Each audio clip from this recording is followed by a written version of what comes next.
Hey, welcome back to the infamous podcast. This is Brian. This is Darryl. Darryl, this is episode 311. Remember that band 311? I was about to say, like the band. Yeah, like the band. Like, and this is a tribute to the band 311. Darryl is going to sing their entire catalog for this podcast. Yeah, I don't know one 311 song. Actually, this is episode 311. It's a shame about reboots.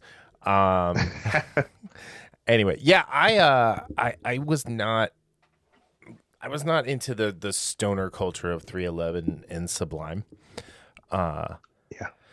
Like, Now, don't get me wrong. There are songs that I know, like if you play it and say, "Oh, I know this song." Oh, that's 311. Oh, that's Sublime. Yeah. Okay. Yeah, I know that song. I know their songs. I just didn't like them. But yeah, anyway, so yeah, this week we've got The Heels season 1, episode 8, the finale, Double Turn. We have thoughts, and then we're switching things up. So we're gonna do Heels first, then we're gonna do some news bites. We've got news on the comic book Saga. Dean Cain's had some things that are interesting, and we want to unpack. I found this really interesting article about the Dune box office projections that I just kind of want to go over and discuss, since at this time next week we'll probably be talking about Dune. So and then we're going to talk about why there's so many reboots. And we read this amazing article from about Chris Gore, from what he said on what's this show called? Film Courage. Which is a great YouTube channel. If you guys aren't following it, definitely check out Film Courage if you're fans of movies and movie making in general. But yeah, I mean, that sounds like a good episode. Yeah. And then also, before we get started, just a reminder, November 8th is quickly approaching. We will be at Fretboard Brewing starting at 7 p.m. on Monday, November 8th, Fretboard Brewing in Blue Ash. And we are doing a live episode again, which will be a blast. And we are, as part of this episode, doing a drive for Toys for Tots Cincinnati for people to bring toys in and give a toy. And yeah, it should be fun. You know what would have been a great little sound bite right there was, "We'll do it live." What's that from? From Bill O'Reilly. From Bill O'Reilly when he went crazy for that I don't remember that minute. Oh, dude, that's hilarious. So I have a confession to make. I have never watched a minute of Bill O'Reilly on television. Oh, this. I mean, this was probably no, like even like in news clips, if I see like, oh, next up Bill O'Reilly, I change the channel. I have zero interest in that dude. I don't know why. I just never did. Yeah, you're missing one of the. It was like when Chris Berman went crazy. It's been on. Ooh, it's hilarious. Chris Berman went crazy. That was me. I tell you what, I have been obsessed with is like the first 15 minutes of every episode of Gutfeld. I don't care about the rest of it. I just like the first 15 minutes with the jokes. Especially, I haven't watched his yet. Especially because he's got Tyrus, who is the former Brodus Clay, the Funkasaurus from WWE. Tyrus is the NWA world television champion right now, and dude is smart. Not only is he as big as a truck and as strong as an ox, he is smart. Like, if they remade Shazam to be like a tattooed light-skinned black dude, like, he's it. That Wisdom is such a weird. Wisdom of Solomon, speed of whoever, strength of Zeus. Well, I don't know. But so I'm just trying to connect a comic book thing to him. Oh my gosh. gosh. Yeah. Well, he could be Black Adam. He couldn't be any worse than The Rock. Oh God, I was listening to I'm gonna ramble for a second. I was listening to What Culture talking about wrestling this morning. And somebody sent in a question about The Rock running for president, and they're like, "That'd be great." I'm like, "No, it wouldn't. You guys are British. Shut up." Why? Yeah, no, that would be awful. The worst possible thing that could happen for the world is for The Rock to run for president in America. Actually, I'd say the worst possible thing has happened already. So, well, the second worst possible thing that could happen. Well, I think it would be the worst if we were following up on what old Brandon has been up to. Anyway, by the way, you should check out our Threadless shop. There's been some updated merchandise there. Or merch, as the kids say. Merch. Check out the merch. You can also check out Flying Pork Apparel for more like graphic stuff. But if you're looking for just like cool logo stuff, Threadless is the way to go. But yeah, all those links are on the website. Anyway, so I've meandered enough. Let's get to Heels. This was the finale. It was Double Turn, directed by Peter Segal, written by Eric Martin. Eric Martin hasn't written any episodes this season. And do you know Eric Martin? I mean, it's a pretty common name. He didn't even have a link on like Wikipedia to anything. Let me check real quick. But there was he was a writer on Loki. Really? Yeah. Huh. Oh, okay. So he's a staff writer for Heels. He was a staff writer for Loki. He wrote 2 episodes, and so For Time Always was written by him, and the Nexus event was written by him.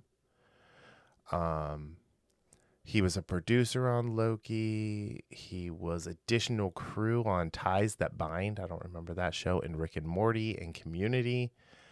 But yeah. So I'm going to say, like, this felt like a different episode from the rest of the series. And to be honest, I would not be surprised if we would track down Eric Martin's, like, blog and find out he writes Friday Night Lights fanfic.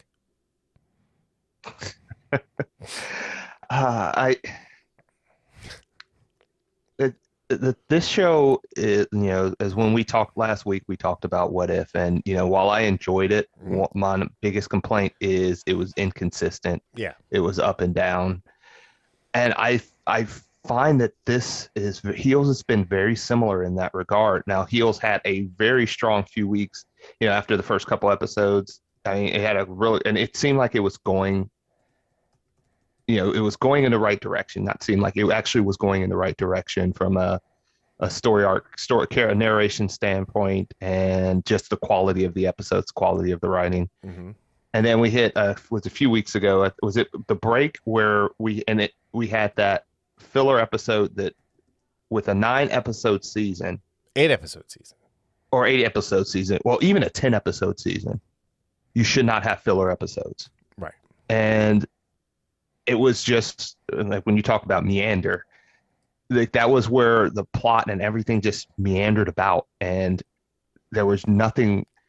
And I don't think to me, it never regained its momentum. Yes, it got a little better from there, I think. And I think this was a decent affair. The funny thing is, we were talking last week when we knew this was the finale, yeah, where you mentioned, and we both agreed that they need to have the episode where they have the fair, they have the results of the 3-man tag, and then you have an episode looking at the aftermath of everything that happened. This would have been an amazing penultimate episode. There's that word again. So, but yeah, this would have been a perfect penultimate episode. Mm-hmm. And again, I'm not saying this is a bad episode or that I did not like the series or the season as a whole. It's just this episode and how we got here is just kind of a microcosm of the issues that the season had. Right. Yes. I think one. So in this episode, we got a lot of like just things tied up, right? But this was the first episode where we actually got to see them like blocking a match when they were blocking the ladder match out, which was really cool to see. But like The drama between Jack and Staci was really good in this episode because she moved out because of what she found out last week with her finding out that Jack had bought all the tissues. And, you know, the way they kind of intertwined the national anthem and the rodeo with the wrestling, I found to be actually more compelling than I thought it would be. Mm-hmm. Yeah. I think it helped build drama for both things because, you know, Gully at the end of last week's episode was going to do something. And it's like, well, maybe he's going to do something to Staci. And that's funny you said that. I was wondering if that was going to happen as well. And so I thought the way that they shot it was a very sophisticated way to build that tension that I did not expect from this show. Yeah, I really like the editing and how they pieced everything together there. Yeah, and Allison Luff has an amazing voice. I think we just need to just like some pipes on her. That was really cool. It was very exciting to see like several pro-America statements in this show, in this particular episode. You know, like Wild Bill when he did his opening promo and everything. That was really cool. I gotta say, like, I liked a lot about this episode. I'll just be really just blunt and clear. What I didn't like about this episode was that we may not get a second season. Yes. So we don't know what is going to happen. So I am, you know, we were talking about this, and I was joking about this with another friend, that I wanted 2 more episodes, and you know, he was like, "You're the guy who's always asking for less episodes in a show," and it's like, well, because they didn't tell enough story. Yes. So, but I think at the end of the day, if this does come back for a second season, I think they really need to like think long and hard about what is a good guy and what is a bad guy, because everybody can't be an anti-hero or downright villain. The fact that there were almost no heroes was bad. I really liked Wild Bill in this episode, except for the squishy noise. That was gross. Yeah, that was just. Oh. It makes me ASMR, gag. baby. Right? I loved Crystal's arc in this episode. Yeah, I mean her arc in general in this season, and we talked about this off air a couple days ago, where she had the most fleshed out, compelling arc of any of the characters. I thought Staci had a very good arc as well. Obviously, what were you going to say? I was just going to before you get into Staci, I was just going to say Crystal is the only 3-dimensional character on the show. The only one. Yeah. I mean, you like everybody else had snippets here and there. Yeah. But, and again, this goes back to your point of not telling enough story. Yeah.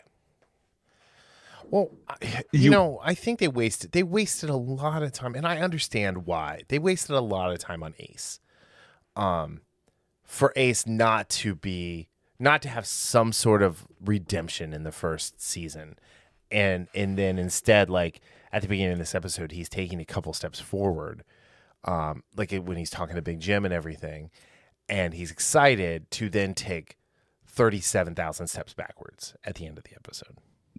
Yeah, I did like him approaching the cashier that in episode 1 that he insulted. At first, you thought it was one of those things like, I got a new lease on life and all this, but I like the second moment where he went in and he gave her the tickets. Yeah, and he did that like without like expecting like a hug or anything. He just gave them to him and left. Yeah.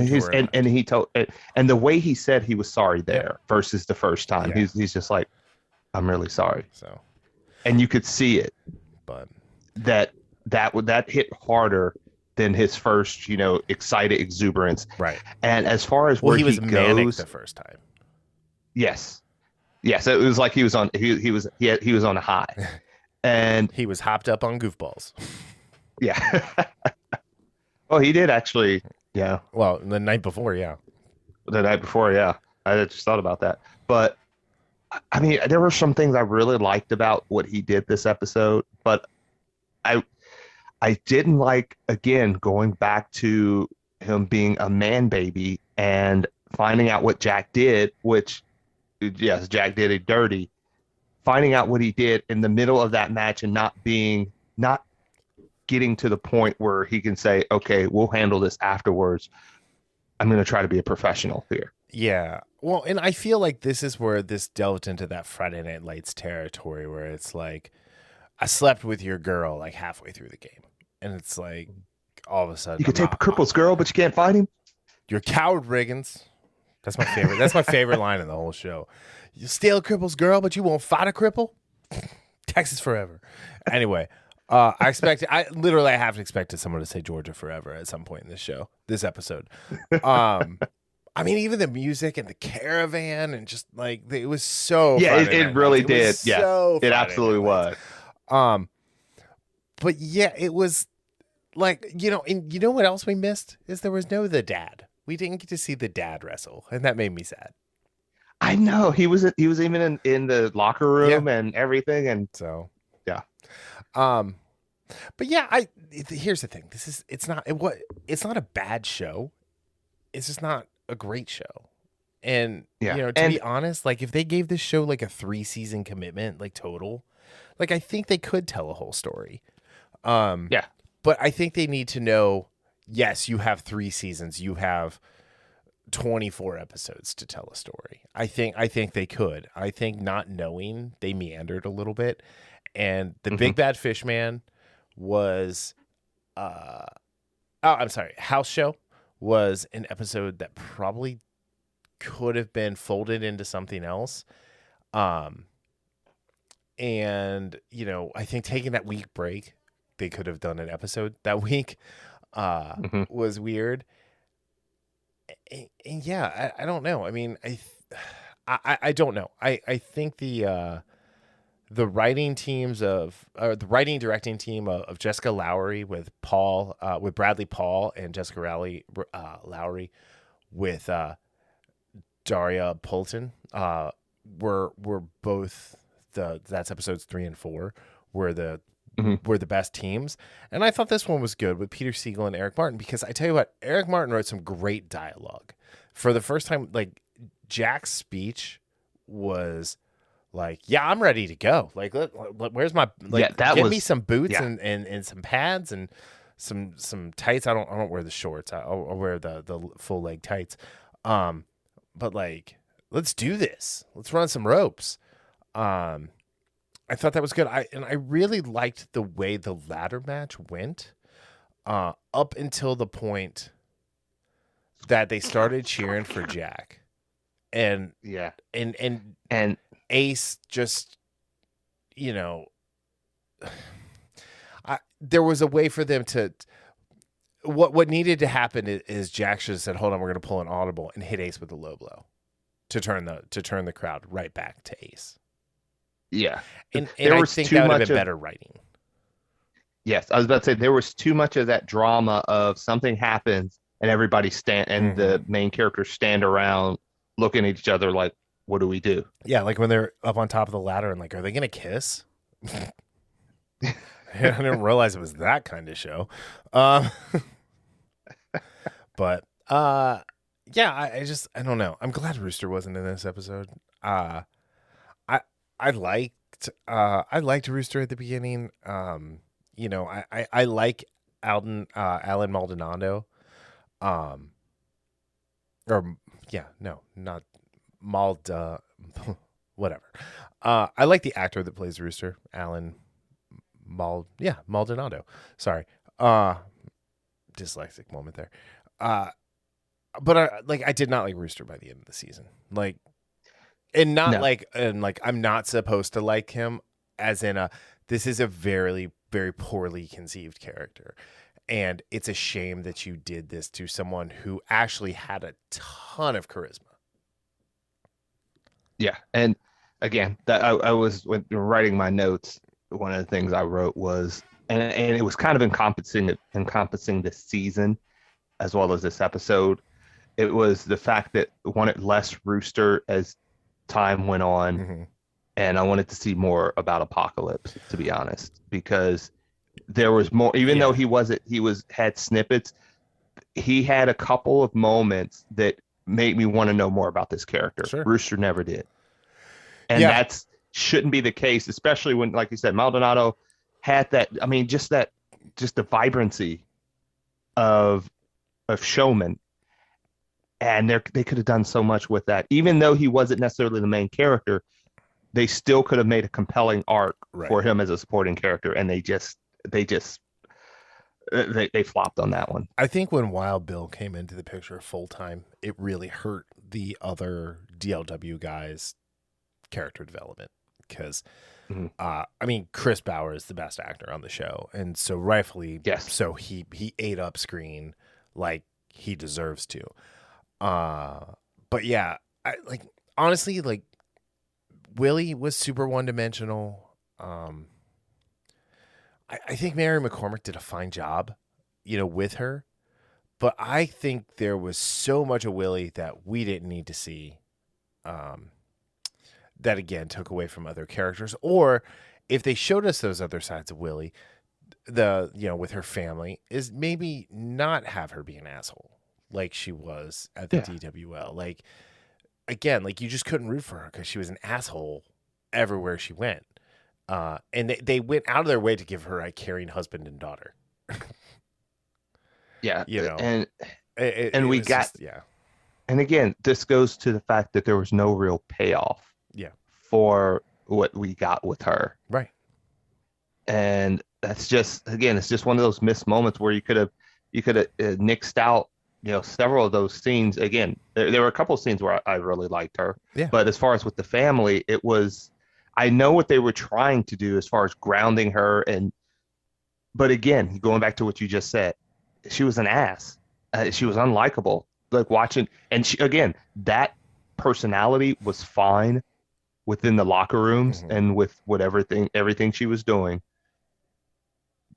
And I think they were trying to say how, sometimes people can't turn it off. And that was one of the lessons that over the last few episodes, Jack was mentioning as far as, even later on telling Ace, look, you have to turn this off when you come home. Well, I mean, he talked to Staci about that too, where he's like, Yeah. you keep me grounded like Tom never was. The opening scene with him and Tom, Man. like it's like, okay, I get it, but like, be better.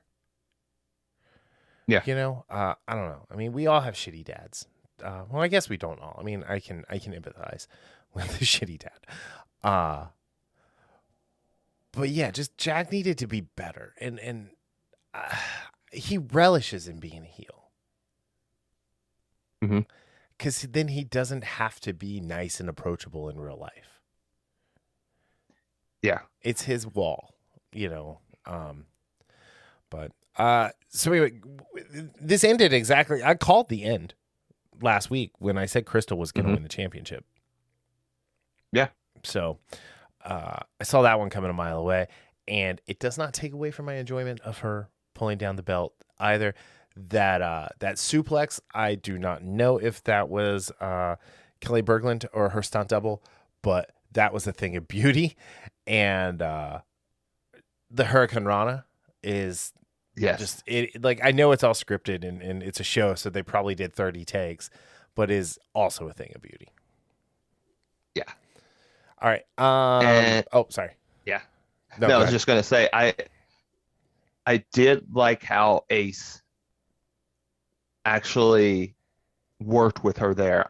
For a split second, I didn't think, in the frame of mind he was with Jack, I didn't know what he was going to do or say. Yeah. And then he says, just like the parking lot or something along those lines. And I was like, okay. Yeah. Well, no. He said, did he say that or did she? No, No, you're right. He did. He was like, just like the parking lot.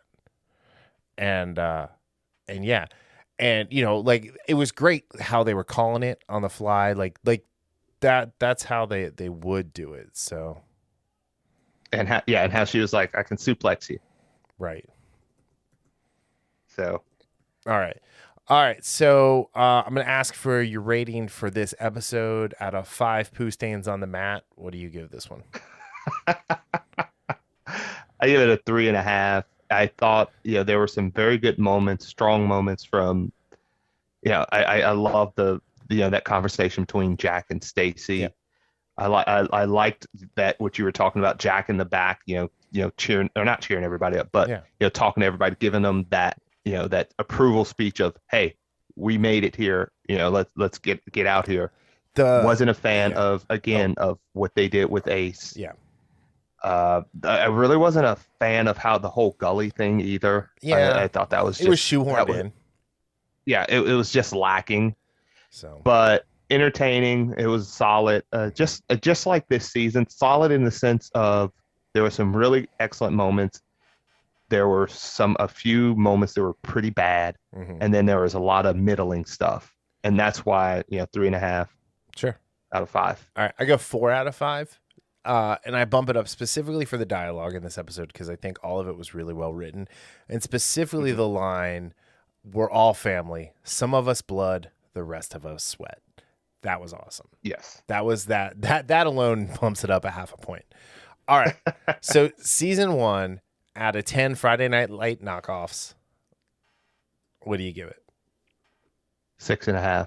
Again, kind of, I could say exactly what I just said about this episode because there were some big highs. The lows were not like underground low, but they were pretty low. But then also there was just too much wasted time, I will say, and not enough focus on rounding out or fleshing out some of these characters. Sure. I go 7.5 out of 10. I liked the character development. I liked the way they handled the wrestling. I like not just in the ring, but like the promotion of and like just everything that had to do with the actual wrestling. I can't go any higher than that because I don't think they plotted the season out very well. And if you are just focused on character development, you as a writing room are missing the forest for the trees. So yeah, I actually really enjoyed the wrestling stuff. Yeah, I really enjoyed that. I'm all in for a season 2. Yes. So. Oh, absolutely. Because again, we talk about how seasons, episode or series, their first season is always going to be, generally speaking, is rough. Whether it's the first few episodes or a whole season, or in the case of say something like Buffy, with the whole season 1 was god awful. I mean, the first season of Office was awful. The first season of Parks and Rec was awful. You look at I won't even compare those because those are half-hour shows and they're comedies. I then like a Supernatural season 1 was excellent. Well, then you have something like Spartacus, because I was going to say season 1 of Supernatural has what I consider the barometer for pilots, but it definitely fell on its face a couple times in that first season. But it picked itself back up. But it also had 22 episodes to do it. Yeah, and which is again they definitely had fillers. I was going to say Spartacus, where season 1, I can't remember, is it 10 or 13 episodes? It's 13, and it got off to a rocky start, and it didn't actually get good until like episode 5. Right. And that was really when Varro got killed that it like turned into something really interesting. So, but Steven S. Tonight even has come out and said, yeah, I don't know what I was doing in those first 3 episodes. Like not he didn't know what he was doing as far as like he just didn't know. Like he looks back and he's like, I don't know what that I'm not sure where my head was there. I don't know what that was. I'm sorry. All right, let's move on. So again, sorry. Go ahead. Finish no, up. I was just going to say, definitely. I would looking for I hope they get a season 2 because I like the potential of this show.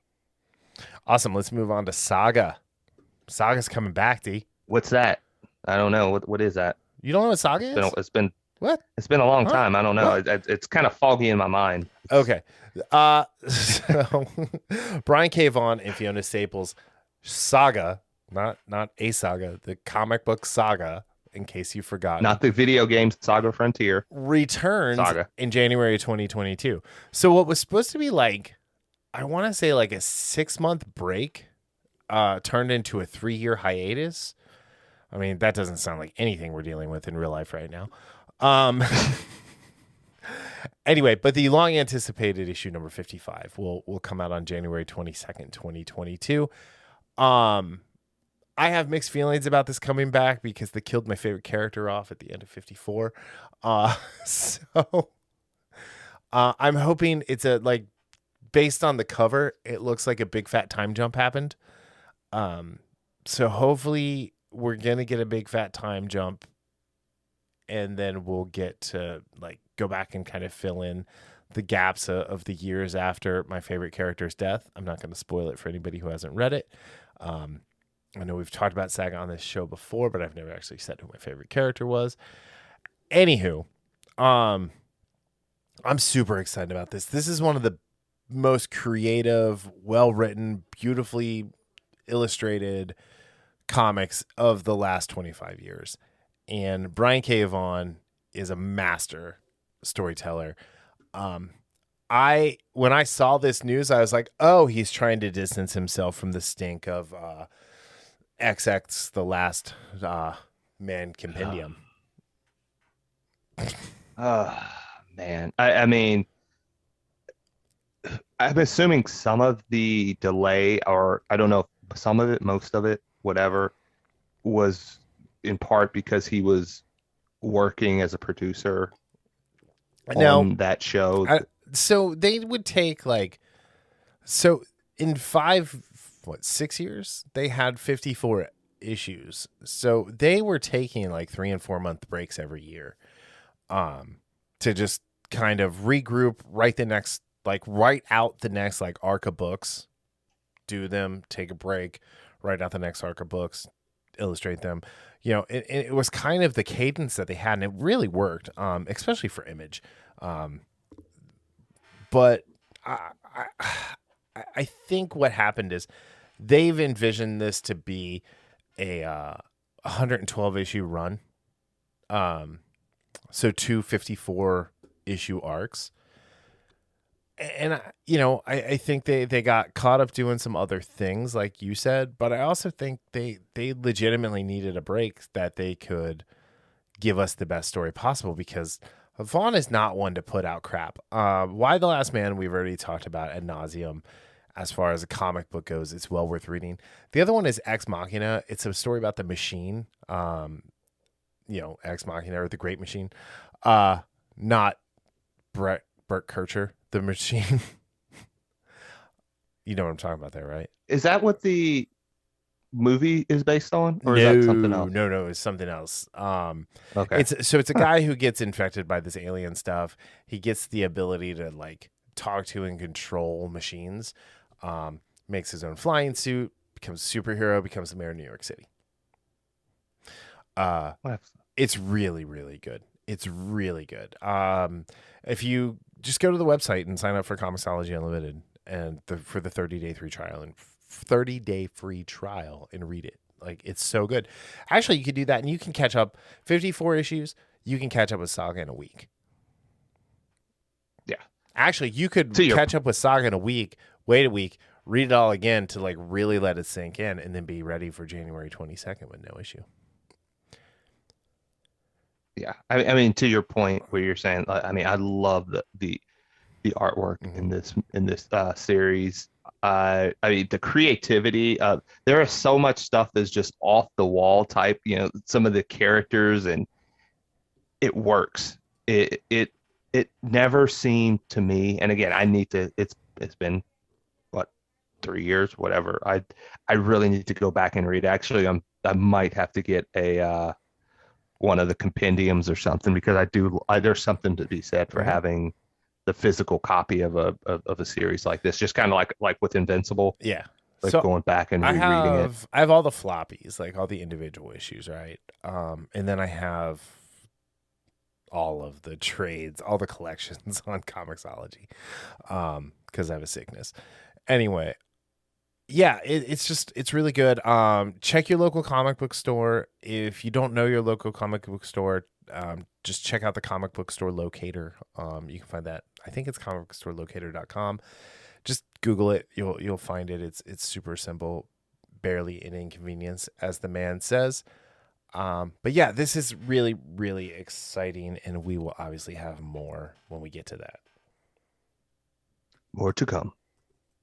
All right. Moving on to our next topic. Dean Cain was in the news. Just had some comments about the Tom Taylor's changes to John Kent. And you know, I feel like some of these headlines, even from the people who are supporting Dean Cain, are pretty infantile. You know, like Dean Cain blasts DC Comics making Superman attracted to dudes. Now Dean calls it bandwagoning, which is really interesting. Yeah. Like everyone's like stunning and brave, and he makes a really great point. Is that if you really wanted to be stunning and brave, and you really wanted to help, like, you know, the LGBT community, how about he fights, you know, to protect gay people in Iran from getting thrown off of buildings and killed, you know, the whole, you know, here's the quote. The new Captain America is gay. And again, not the Captain America, a new Captain America that's happening in the United States of Captain America right now. I think a couple of them are gay, actually. The new Captain America is gay. My daughter in Supergirl, where I played her father, was gay. I don't think it's a bold or brave or some crazy new direction.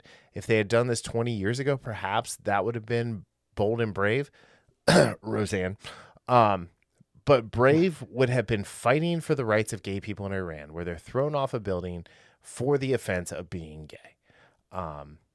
You know, he says it's bandwagoning of Batman and Robin, as you mentioned, to come out as bi or gay recently. Honestly, who was really shocked by that one?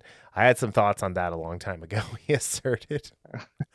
But yeah, it's just, you know, it's one of those things. My biggest issue with what is happening with John Kent has zero to do with him being bisexual. It's the fact that they aged him up and they took the Super Sons away from us. That is 1000% my issue. That is that creative choice. I think was a terrible choice. I mean, terrible choice. I think, you know, we've said a lot of nice things about Tom Taylor over the last couple months because of what he's been doing with Nightwing. And even with that, he's starting to show his hand a little bit. But yeah, I think this is something that's out of left field. It's not at all like what we you know, when Peter J. Tomasi came up with the idea of Super Sons, and he did not create either of these characters, Damian Wayne nor John Kent, but we got this amazing odd couple duo of where a Batman progeny and a Superman progeny were reluctant friends. And now they have John Kent as a tyrant at this point. He's going to come out as bi in issue 7. And then all of a sudden he's going to start protesting for things. Instead of going in and like actually showing people the way and how to fix things, he's going to be protesting. And, you know, there's a cover with Aqualad, Jackson Hyde on there. And a lot of people are really upset because he's drawn like really light skinned and he's not drawn with like traditional like black features on his face. And it's like, you guys aren't going to win at any of this if this is how you act. But I do have a comment for all the people in Twitter who are commenting about this. Jackson Hyde and Calderon are two totally different characters. So when you start tweeting out Calderon, this is great, you're talking about the wrong thing, you normie douche.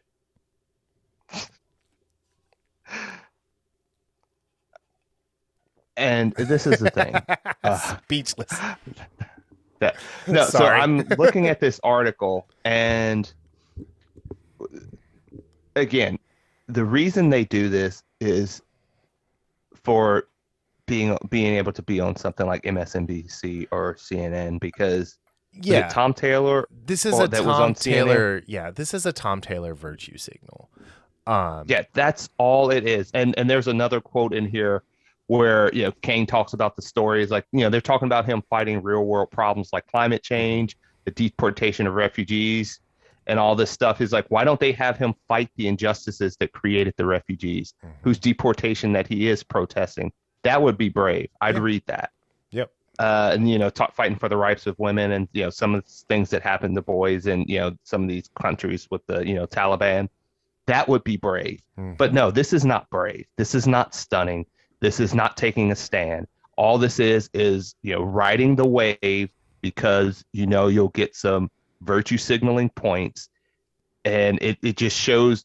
Honestly, it shows a lack of fortitude with a Hmm. lot of these people because don't get me wrong. I think a lot of these people think this way, but there are other ones who want to tell a story and have like Tom Taylor, he's just told for a lot of the stuff he's done some great stories, but then he gets caught up in this wave Hmm. and he lets himself get caught up. And instead of saying, you know what, let me be true to this story that I want to tell, no, he, along with these other people, want to rather appease, the virtue signaling gods instead of saying, let's tell a good story, that the fans will enjoy and that the people want. Well, and here's the thing: is there are Apollo and Midnighter are gay characters. They've been gay for a long time in comics. They're really really cool. Back when Dick was at Nightwing for a little bit, and he was just Dick Grayson Super Spy. He Mhm. had a whole thing with Midnighter, and Midnighter kept hitting on him, and it was hilarious. And then Apollo showed up, and Midnighter is hitting on Dick in front of Apollo, who they're a couple, and Apollo's like, I can't even be mad.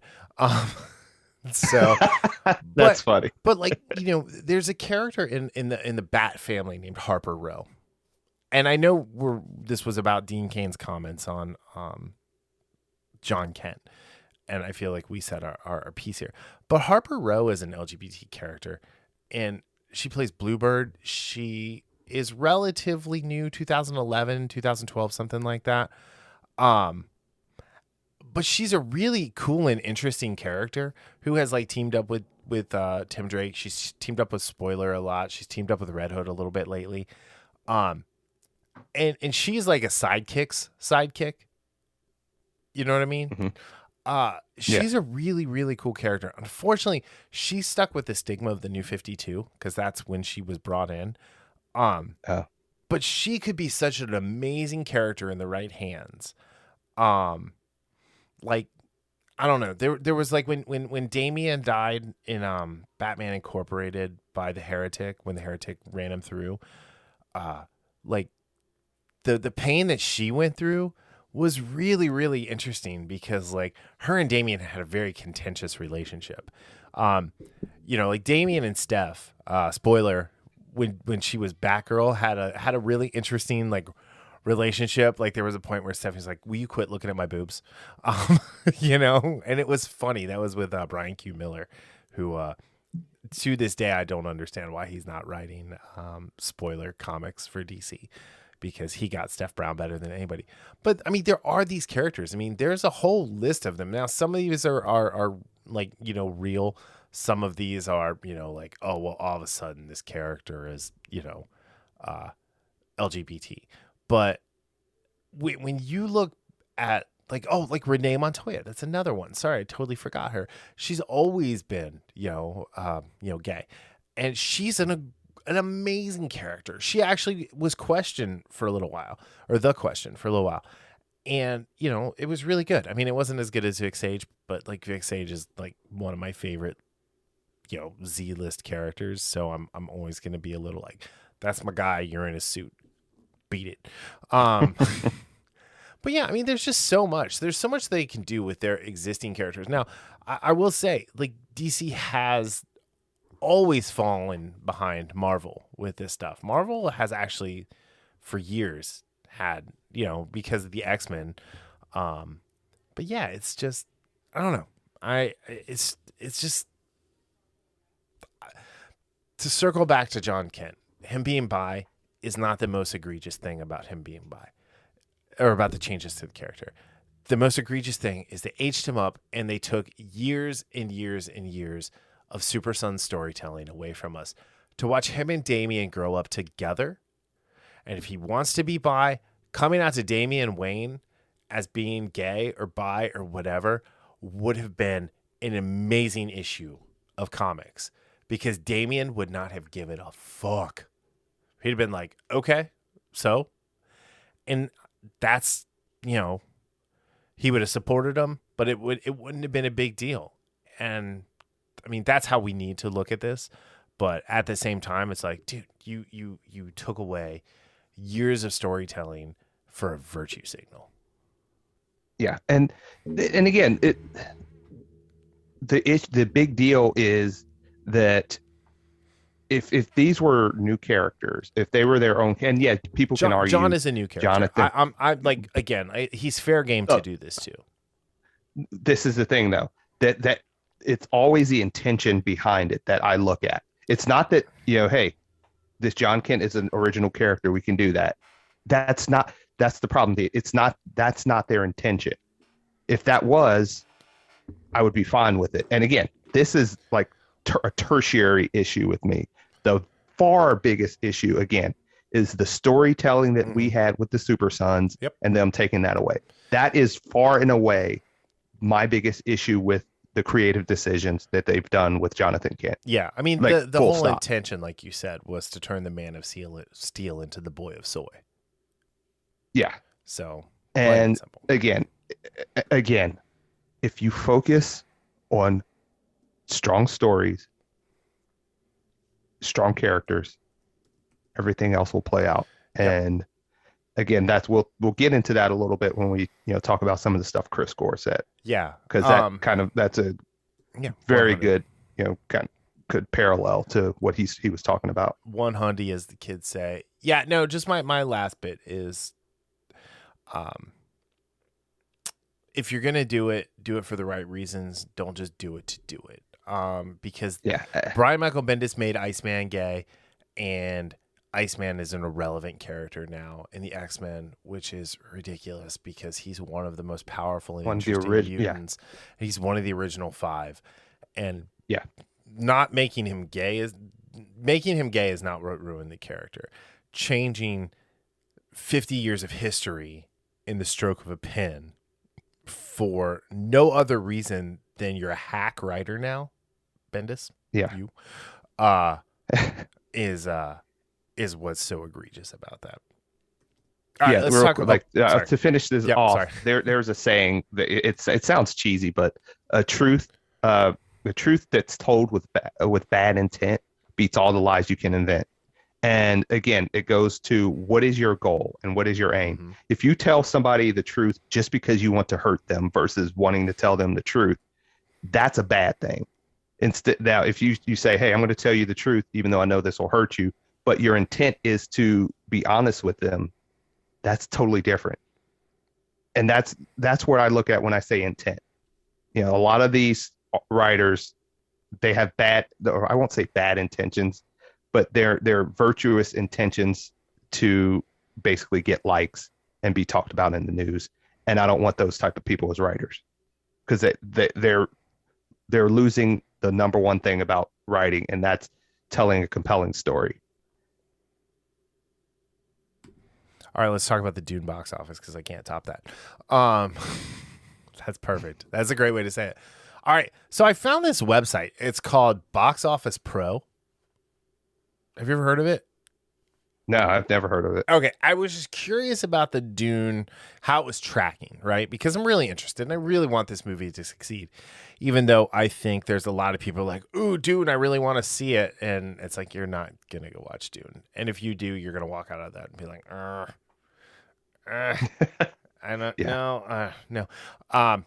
And I firmly stand by my statement. Denis Villeneuve, who makes really beautiful, really long, boring movies. Anyway, so no, I found this site, and this was really great because it was talking about like how October is packed with movies, like as far as like what we were seeing in the current reality on the planet Earth. But they're talking about Dune, and they go through like a whole list of pros and cons. Like one of the pros, original science fiction novel from 1966, has a long popular staple. It has been a long popular staple among genre fans. The story's world building and depth are often said to be inspired by the works of J.R.R. Tolkien, which is true. While playing an influential role in George R.R. Martin's Song of Ice and Fire series, which is also true. Also, it had a lot to do with Star Wars. It says here the reimagining of the franchise has long been demanded by diehard fans. That's false. Not a reimagining, a faithful adaptation, because 1984's David Lynch's Dune is garbage. You don't know your favorite line from that movie? No, tell me. I will kill him. Yep. Yeah. So stupid. It's such a bad movie. Anyway, it's god awful. Anyway, so it says early tracking markers are comparable to those of Godzilla versus Kong, War for the Planet of the Apes, and Blade Runner 2049. If we remember, Blade Runner 2049 was a huge bomb.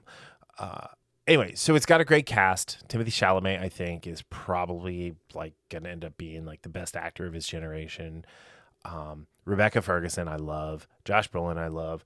Jason Momoa, I can take or leave, but he's grossly miscast as Duncan Idaho. So we'll see what happens there. It says here, like, these are all pros. Like, Denis Villeneuve's creative involvement in this iteration has generated strong interest thanks to widely acclaimed works. And he does. He has wide acclaim from Blade Runner 2049. Critics loved it. Arrival, I think people really liked it. Prisoners was really, really good. Sicario was really good.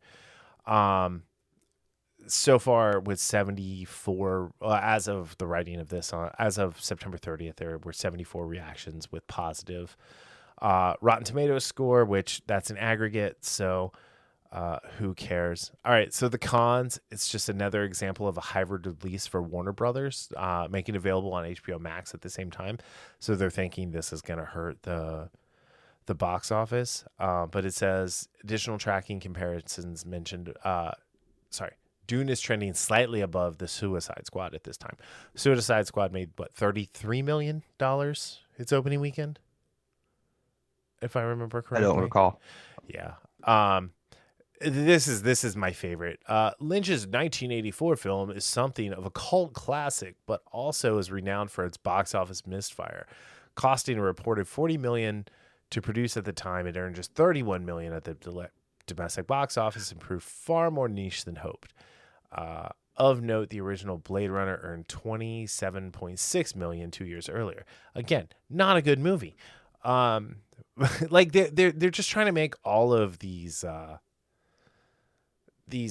comparisons to it. Anyway, so when it comes to tracking, the original range for No Time to Die, it was tracking from 70 to 95. Halloween Kills was tracking from 40 to 45. The Last Duel was tracking from 5 million to 12 million. Dune, it says here, it's tracking from 35 to 45 million, which this was adjusted because they had this higher. But they're saying their domestic total is going to be 85 million to 130 million. Now, here's the thing. I do not know how much Dune cost to make. I can find that out really quick. But let's see. Dune cost. Wait, no, that's box office. Oh, Dune's opened around the world already. I mean, it's already made $121 million. I'm sorry, $117 million. It has a budget of $165 million, right? This movie got pushed back twice. Yeah. Or actually, this movie got pushed back 4 times. And then it got brought forward from November to October of this year. But this movie is another one of those ones that was supposed to come out 2 years ago. So and I don't know how much it needs to make to break even. Sorry, go ahead. I've been talking too much. And yeah, when you say that, like this movie was supposed to come out 2 years ago, I don't care how much there's something psychological, I think, with people, and myself included, where you get this anticipation for a movie or something, and then it gets pushed back a ridiculous amount of time. Even when you get reminded of it, there's there's something like with the example I gave, with Black Widow. I, After all the times getting pushed back, yes, I did go see Black Widow, so that there is that. I will go see Dune. But as far as anticipation goes, when you get pushed back a year or 2 years, that's gonna affect it. Then you add to the fact that it is going to be a dual release. That's going to affect it. But what I think is going to affect it even more is that this is not one of those movies that general audiences are going to fall in love with. Correct. As much as as much as I like the movie, or like the movie, as much as I like the idea of Dune, as much as I'm liking the book, which probably about 80 pages, I think I need to finish. Okay. Before I finish it. I am really engrossed. Yeah, I really like this story and the ideas behind it. I really like what I've seen from this movie. But again, the average moviegoer is going to look at it and say, pass. And that's just the reality. This is part one of the movie. Yes. Of right. the story. This is not a fully fleshed out film. This is part one. It's probably going to end right around the time the House Atreides falls. And, Paul and Jessica, have to fuck off into the desert. And so, that's one thing. I mean, I think we're going to get very little Zendaya in this movie, which is why I didn't mention her in the cast. I think she'll be in Paul's dream like she's supposed to be. Although I think they're making her a little more of a revolutionary than what Cheney is. Cheney is eternal, like, optimism for the Fremen, if the Fremen can have optimism. And Cheney has seen visions of Paul, just as Paul sees visions of her, and understands what her role and the Messiah that Paul becomes, and the jihad in which is unleashed on the galaxy in his name. So, it's just one of those things that is really, kind of, I don't know. So we'll see. I just found these box office numbers really interesting because I think if Dune makes $45 million in its 3-day opening, it is a bomb. If it makes $130 million in its domestic total, it is a bomb. Mm-hmm. If it and does, the thing is, I was going to say, I don't see it doing more than those numbers either. So I just don't think this is going to do well at the box office. I mean, I hope I'm wrong. I'll put it this way. If this is a strong and this is a good film, I really hope I'm wrong, because if it is good, I absolutely want to see a second one. I absolutely want them to finish this story. Even if it's not good, I want to see a second one. But, I kind of do. I still. Yeah. I mean, yeah. So, all right, let's go on to reboots because we gotta get through this kind of quick because Rampage is starting soon. Dude, it's Daniel Bryan versus Manu Suzuki. I mean, come on. Okay, so we came across this article on Bounding about Chris Gore, who is the founder of Film Threat, who was the star of Attack of the Show. Cable TV darling Kevin Pereira can suck it. But this was really interesting because he says he would erase franchise reboots. He would redo the Star Wars and redo the Star Wars sequel trilogy if he ran a studio. He declared J.J. Abrams' films an unfitting finish to the 9-film arc. He asserted that it's a safe bet that starting over with the Star Wars sequel trilogy would be a right move. I don't disagree. He talks about like anything after 1994 with the Ghostbusters and 92 with the Ghostbusters and Terminator, get rid of all of those. He really hates what's happening with the Star Trek franchise. he believes that they've lost touch with Joseph Campbell's hero's journey, which we've actually talked about that several times. Mm-hmm. Yes. But yeah, I think one of the I think the best quote he has is oh, come on, you stupid ad. It says here, failure is how we learn.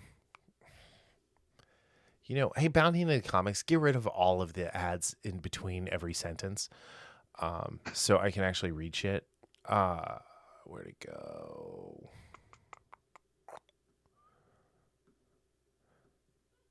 No, I lost it. Oh, failure is how we learn. Oh wait, nope, this isn't the right quote. Oh yeah, it is. Here we go. Failure is how we learn, and I feel like it's not imbued in the lessons that we are doing. Let me rephrase this. Failure is how we learn, and I feel like by not imbuing that lesson, we are doing a disservice to young moviegoers who might look up to these heroes. It's kind of disappointing to see how franchises are being twisted. And an ad just popped up again. Anyway, so I mean they're twisting these franchises. It's like what we just talked about with heels. There's no actual hero. There's a bunch of anti-heroes and a bunch of villains. And that's all we get now. And you know who I blame for this? Stone Cold Steve Austin. Oh, his popularity as the popularity is the Texas rattlesnake, the beer drinking son of a gun. Like I think ruined the idea of heroes for a lot of people. And it's not just and that's part of. I'm trying to think of who this was. I don't know if it was Chuck Dixon when he was on For Canon's Sake or someone else, but they mentioned how the idea is deconstructing a character, is taking this character and again, when I'm talking about this, I'm focused more on comics, but you can go through with the whole reimagining as well, or the reboots and stuff like that, where they take this character and they break him or her down, and not in the way of them facing adversity. It's almost as if they want to not outlaw, but they want to disgrace the hero. They don't want people to root for that person or that individual that stands for truth, justice, the American way, whatever you want to call it, or whatever, tagline that hero has.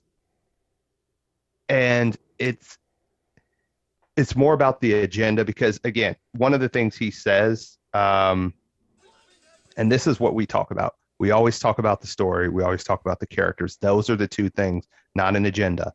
And it says, as an executive, Gore added, he doesn't think he'd want to tell his audience how to think, but would instead listen to what they want. Right. He further claimed he would give them something they don't expect, hoping that they like it, but without, and this was like a direct quote from him, pounding them over the head with some sort of agenda. Mm-hmm.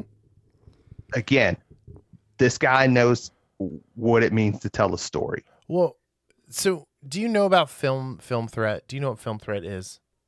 No. So Film Threat, it's a website now, but it was a zine, like a fanzine type thing that just reviewed indie movies. Like he put out like open calls, like, hey, if you have an independent movie, send it to us. We'll review it. We'll publish it in the LA area, and you'll get a ton of press. Like he was a big supporter of Kevin Smith at the beginning. Like Kevin, like Film Threat was where Kevin went to give scoops, and so, I mean, he knows what he's talking about. He's made a bunch of documentaries. He's actually making a great one about it. Well, he's making one, I don't know if it's great, about Attack of the Show, which I'm really excited to watch. But he's right, though. Like, everything is so much agenda driven now. And, like, you have these weird ass reboots that just don't care about the story, like, at all, or these sequels that don't care. Like we've got Ghostbusters Afterlife coming out, which I'm sorry, they should have just called it Ghostbusters 3. But they have Ghostbusters Afterlife coming out, and people are mad because they're saying, oh, it erases the 2016 Ghostbusters, because I guess Paul Rudd, and this was in the trailer, has a line like, oh, the Ghostbusters haven't been seen in 30 years. And it's like, Okay, great. In one line of dialogue, you made, the movie that didn't even address the original Ghostbusters as, not a part of canon. And so I don't understand why I don't understand why the fans of that movie are so mad, because they went out of their way to like not canonize what they were doing. But now they're like, well, now you're really not part of canon, so we gave you what you wanted. But people, they're not going to like what I'm going to say. Yeah. But people like that, people that have that type of worldview on, and again, you could see with a lot of these movies where these fans get angry like that, trying to defend their Ghostbusters 2016, which most people didn't like. They're a part of a cult, and they cannot. They are physically and mentally incapable of listening to criticism of their precious movie and taking that in. Everything it's a direct attack on them, and they look at anyone who does that as hate-filled. They are a cult. Yeah. I mean, we've talked about virtue signals a few times in this episode now, and we talk about virtue signals from time to time. But I think liking Ghostbusters 2016 is the ultimate virtue signal, because I don't think many of the people who defend that movie have seen it. Mm-hmm. Yeah, that's another thing. It's just like the people complaining about The Closer. Go watch it. Before you complain about it, go watch it. Before you call it anti or pro or anything like that, go watch it. You're talking about the TV show Closer? No, the Dave Chappelle, The Closer. Oh, okay. It's like it's Kira a Sedgwick? really, yeah. I mean, well, you definitely need to watch The Closer with Kira Sedgwick, because I mean, come on. But no, it's like there's a lot of things being said about The Closer with Dave Chappelle's last comedy sketch with Netflix, and the people who are most aggrieved by it have not watched it, because if they had watched it, they would not be saying what they're saying.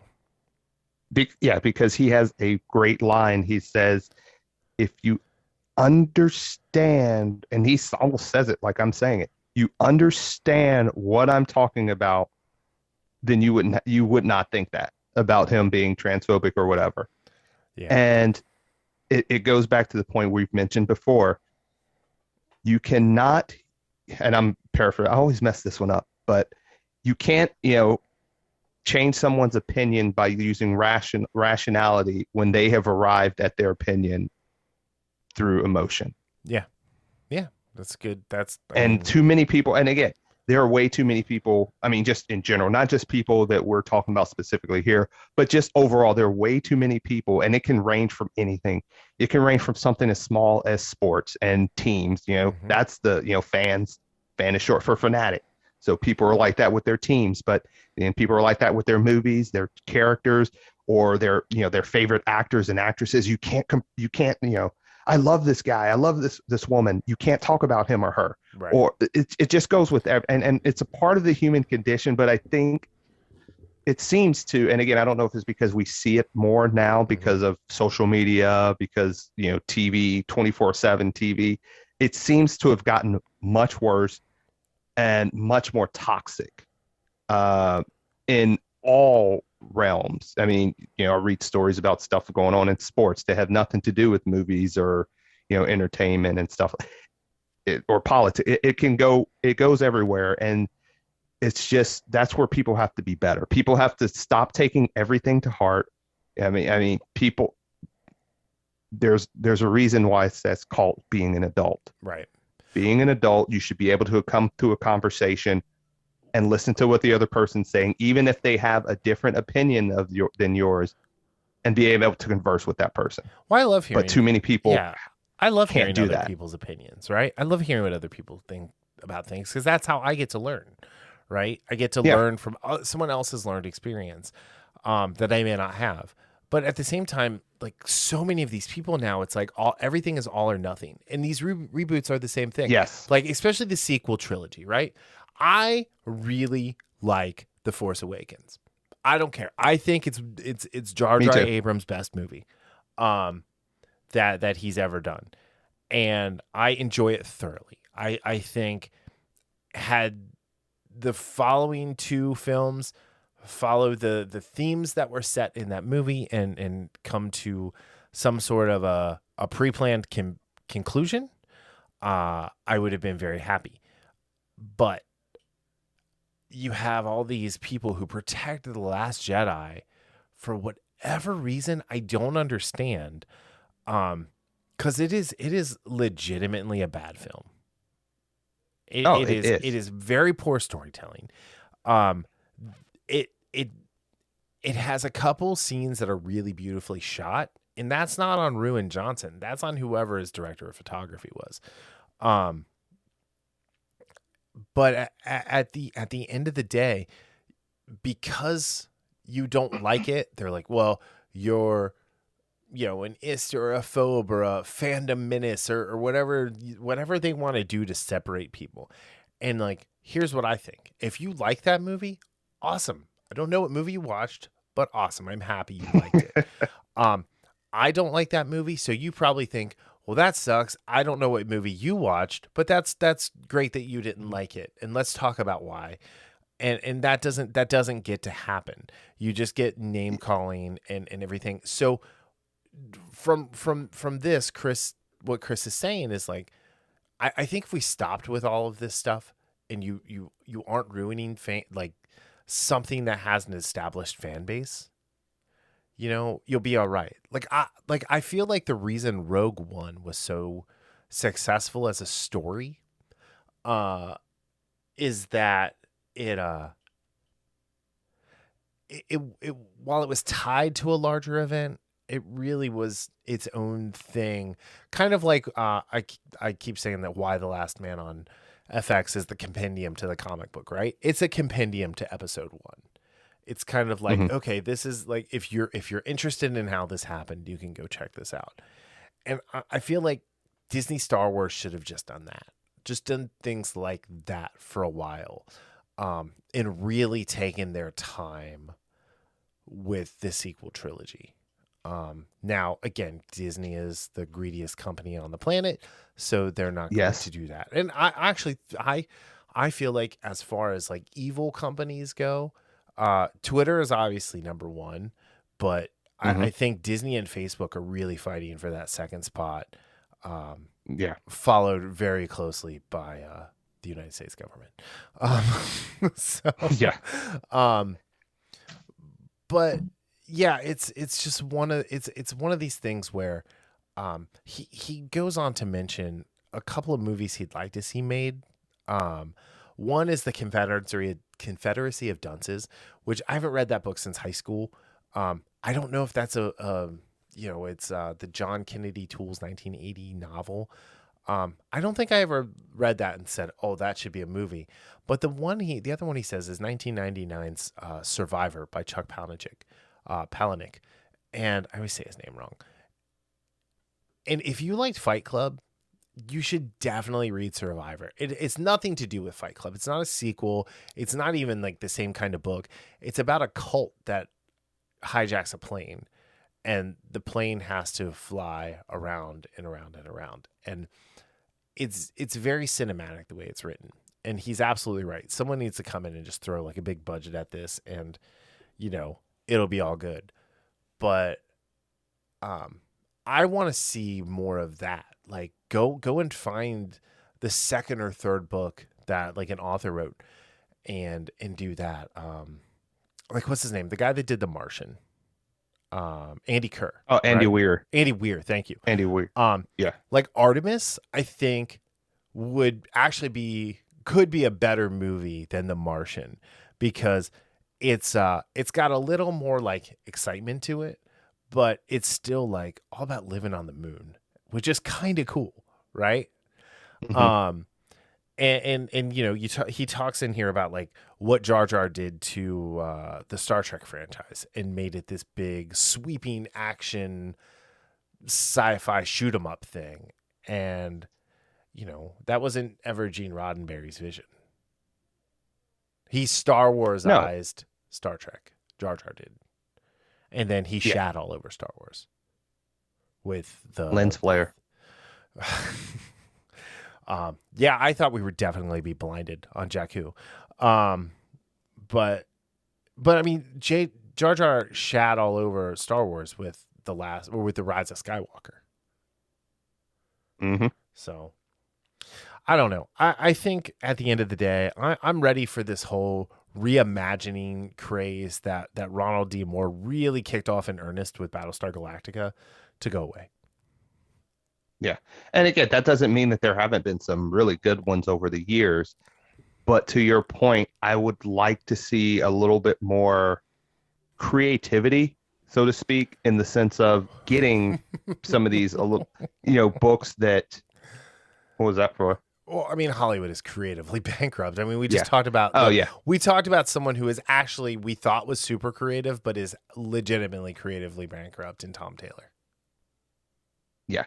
And I would like to see what you just said in the sense of getting some of these, authors, some of these stories and taking, you'll laugh at this, taking chances instead of rehash, put it back in the pot, stir it up, rehash it, reheat it, throw it in a microwave, throw it in an air fryer, whatever they do with some of these. Right.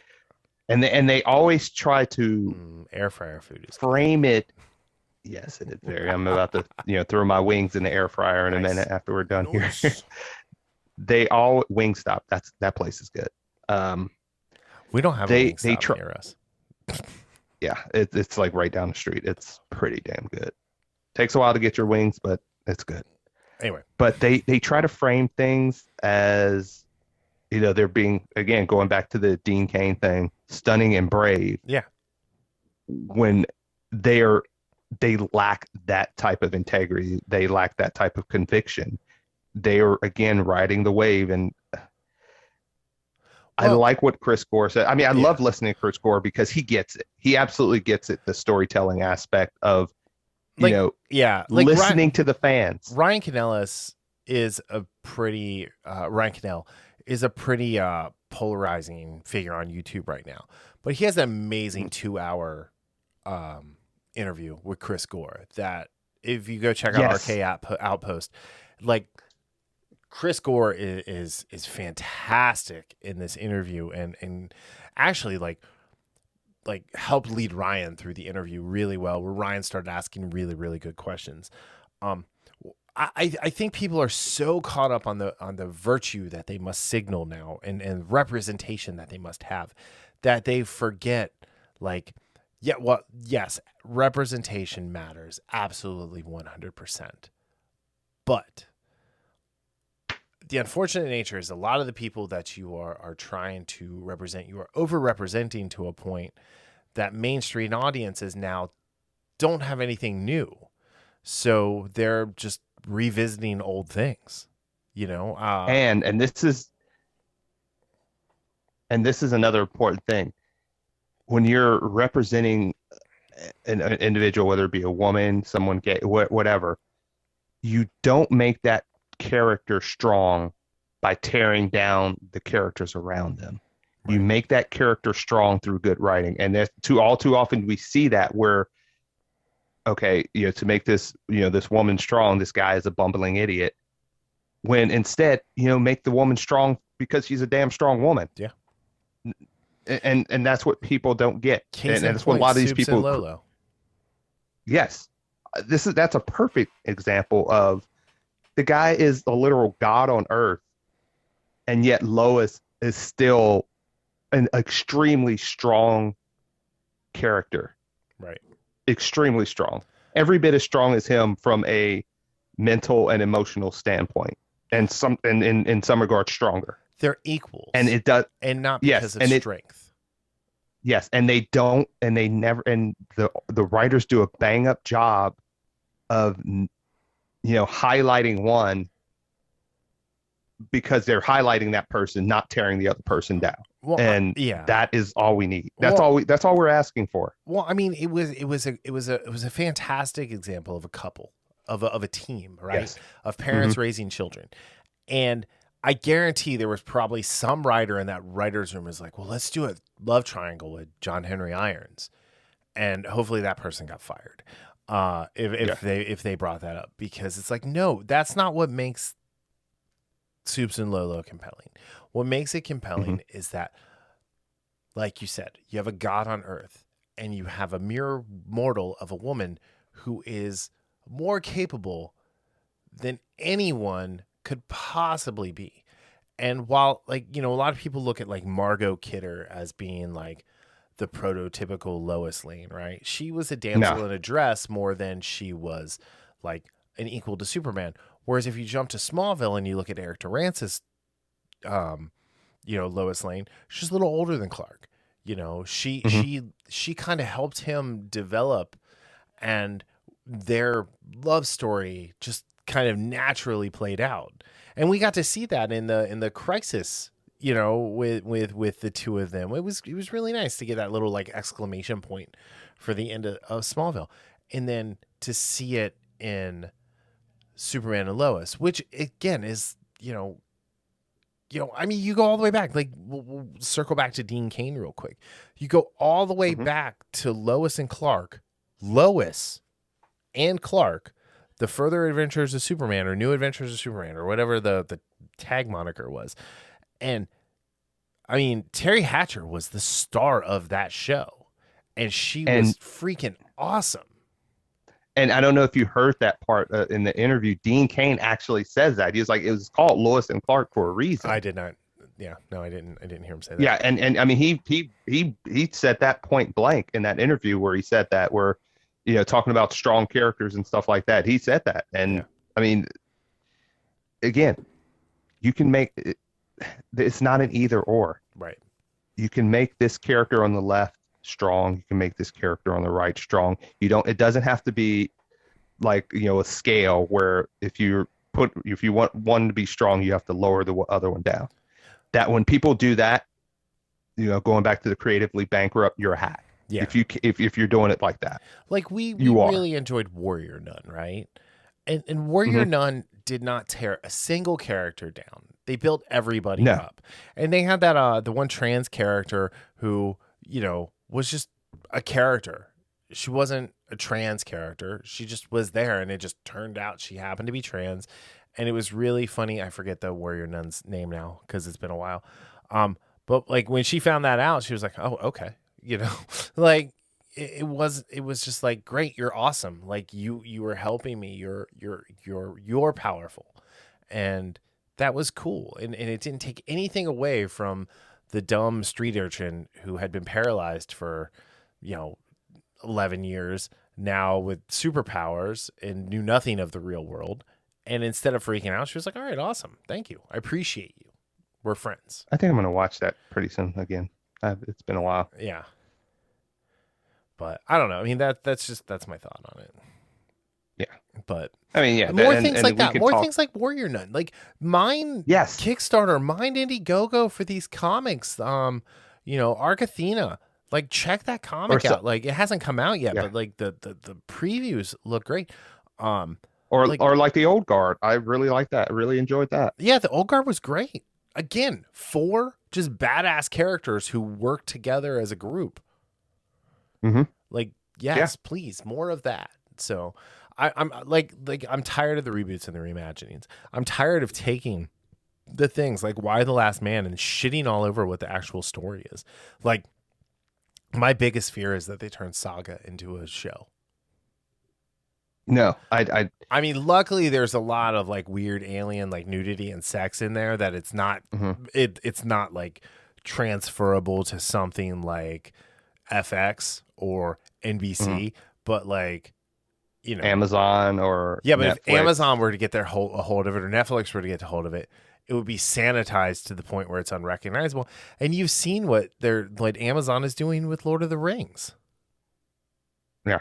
They're making it inclusive and diverse, and it's like, you know, like Tolkien had like dark-skinned hobbits, and they lived apart from the rest of them because they were like distrusting and things like that, and they preferred the hills to the Shire. But they're like what was it? The quote that they're going to make it where the hobbits are more worldly. And it's like, that's exactly wrong for what a hobbit is. You don't understand the Hobbit. Hobbits are like Wakandans. They're Yeah. an ethno state of isolationists. Yeah. They just don't have the technology. Well, actually, for the time, they have like some pretty decent technology for farming and smoking pot. So, Pipe weed.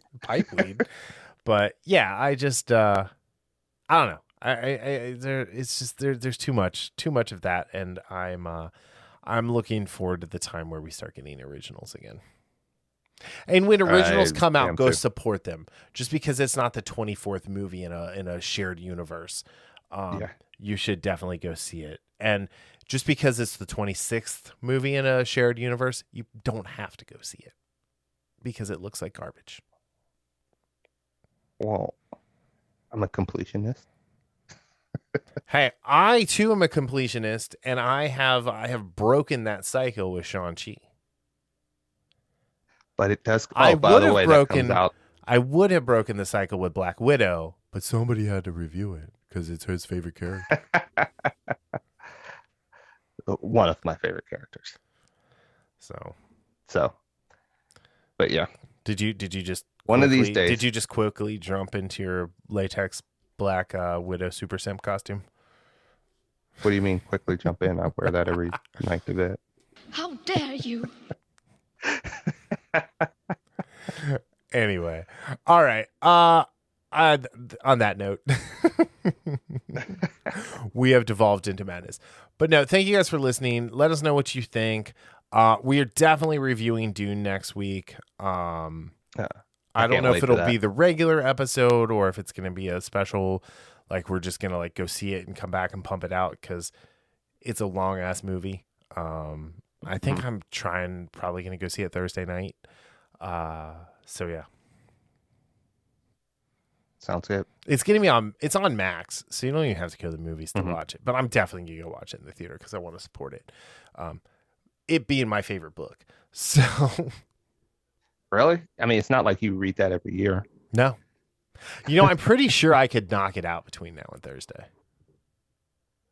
Yeah. Oh, yeah. You probably could. I mean, just reading it. Like, I could probably get through that and Messiah before Thursday.